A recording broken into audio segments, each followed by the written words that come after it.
और अभी आपको बिल्कुल भी टेंशन लेने की कोई बात नहीं है। अभी कुछ बच्चे लिख रहे हैं सर नंबर कम आ रहे हैं, 25 दिन बचे हैं। डर क्यों रहे हो भाई? डरना थोड़ी है। जो डर गया वो घर गया। डरना नहीं, लड़ना है भाई। उठो एकदम लड़ो। टाइम खराब मत करो, लड़ाई करो एकदम जोरदार तरीके से, भयंकर। ठीक है, जो जो चीजें आपकी बची हुई हैं उसको रिवाइज करो। वन शॉट सीरीज आपकी उम्मीद वाली चल रही थी, उसमें भी लेक्चर्स हैं।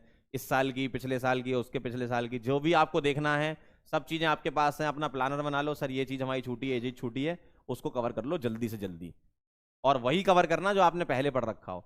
अगर आपकी जिंदगी में पहले से ही कोई चीज छूटी हुई है तो अब एक महीने में कोई चमत्कार नहीं होने वाला कि अब आपको दोबारा से समझ में आने लगेगी, क्योंकि अब आपके टेंशन बहुत ज्यादा हो गई है। और उस टेंशन को डिस्ट्रीब्यूट करो। और ऐसा नहीं कि टेंशन नहीं होनी चाहिए, होनी चाहिए ना। हम इंसान हैं इसलिए टेंशन होनी चाहिए। बस उस टेंशन को हमें कितना लेना है कितना नहीं लेना है वो अपने ऊपर पता होना चाहिए। कैसे? जो भी आपको लग रहा है कि यार ये चीज नहीं हो रही, उसको लिख लो। लिखने से आधी समस्याओं का समाधान निकल आता है। आपको लग रहा है हमारा आइसोमेरिज्म रिवाइज नहीं हो पाया, उसको लिखो मेरा आइसोमेरिज्म रिवाइज नहीं हो पाया। अब आप उसके लिए प्लान बनाओ कि मैं कैसे रिवाइज करूंगा। रिवीजन में 2 लेक्चर हमने आपको दिए, या मान लो किसी और से आप पढ़ रहे हो तो उनके जो लेक्चर्स पढ़े होंगे आप वहां से कवर कर लो। ठीक है, लेक्चर सबके अवेलेबल हैं। ठीक है, मेन चीज क्या है, बस आपको करना है। ये जो बहाने होते हैं ना, सर इतने दिन बचे हैं, सर रिवीजन नहीं हो पा रहा है, बहाने हैं ये। कुछ भी नहीं है, सिर्फ बहाने हैं। कुछ नहीं करना उनको जिंदगी में, बस वही लिखते हैं ये। सही बता रहा हूं मैं, एकदम सत्य बात है ये, लेकिन सही है। जिनको कुछ नहीं करना वो बहाने मारते हैं। बाकी तो कर ही रहे हैं अच्छा। जो लोग लगातार पढ़ रहे हैं, टेस्ट दे रहे हैं, रिवीजन कर रहे हैं, जो क्वेश्चन नहीं आ रहा उसको ढूंढ रहे हैं कि यार ये कैसे सॉल्व होगा, लड़ रहे हैं भाई वो। तो वो तुमसे बहुत आगे निकल चुके हैं और तुम उनको कवर नहीं कर पाओगे, सीधी बात है। लेकिन इतना तो कर लो कि किसी ठीक ठाक से कॉलेज में चले जाओ।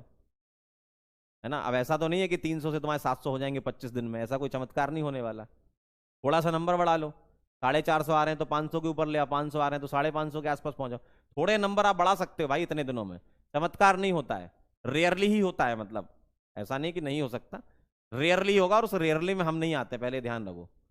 हो सकता है कि किसी के 100 नंबर आए और तुक्के लग जाए, 600 650 आने लगे, लेकिन ऐसा यूजुअली नहीं होता। जो पढ़ता है, जिसने मेहनत की है, उसी को ही फल मिलता है।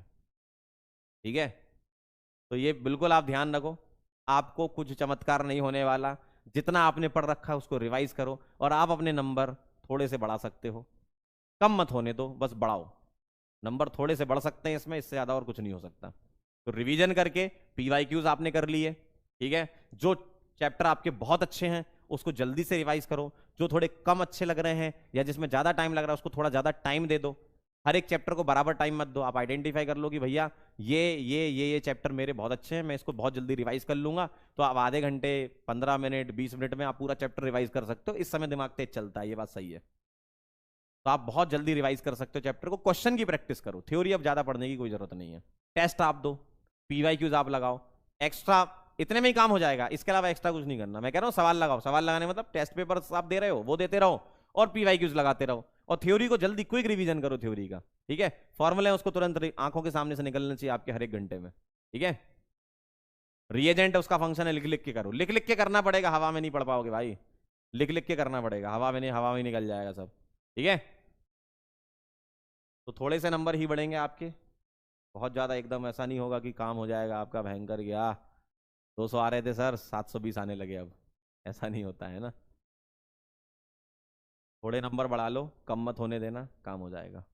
तो चलो जाते जाते कुछ 2 लाइनें आपके लिए खास। डूब गए तो किनारों से कहना अलविदा हमें। डूब गए तो किनारों से कहना अलविदा हमें। उभर गए तो यकीन मानो समंदर समेट देंगे।